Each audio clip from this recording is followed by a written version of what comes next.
নমস্কার, আমি মৌসুমি art with রামণীতে তোমাদের স্বাগত জানাই। আজকে আমি যে ভিডিওটা তোমাদের সাথে শেয়ার করছি সেটা মাটির ফুল থালি সেট ডিজাইন ভিডিও। দেখো, ফার্স্টে আমি বেস কালারটা করে নিচ্ছি, এরপর একে একে শুরু হবে কলকার সাজ। অর্ডারটি ছিল জন্মদিন উপলক্ষে ফুল থালি সেট, যার মধ্যে একটা বড় থালা, দুটো ছোট ছোট থালা মিষ্টির পরিবেশনের জন্য, চারটে বড় বাটি, দুটো ছোট বাটি, গ্লাস প্লাস প্রদীপ গাছা, যেটা বলা হয়ে থাকে আশীর্বাদী প্রদীপ। এটা দেখো মিষ্টির থালাটা একটা ডিজাইন আমি তোমাদের সাথে শেয়ার করেছি, এটাই তার প্রস্তুতিকরণ। তোমরা অবশ্যই জানিও আমার কাজগুলো কেমন হয়েছে। আমি প্রতিটা ডিজাইনই তোমাদের সাথে শেয়ার করেছি, ফুল ভিডিওটা তোমরা অবশ্যই দেখো, আমাকে জানিও আমার কাজটা কেমন হয়েছে।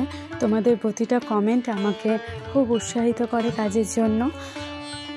আসলে কি জানো তো, আমরা যারা শিল্পী মানুষ তাদের কাছে ছোট ছোট প্রশংসাগুলোই অনেক বড় ব্যাপার।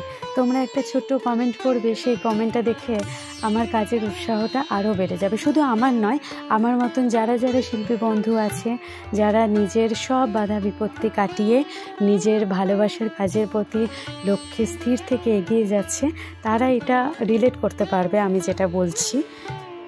এই জন্মদিনে থালি সেটটি অর্ডার করেছিল পূর্ব বর্ধমান থেকে এক দিদিভাই।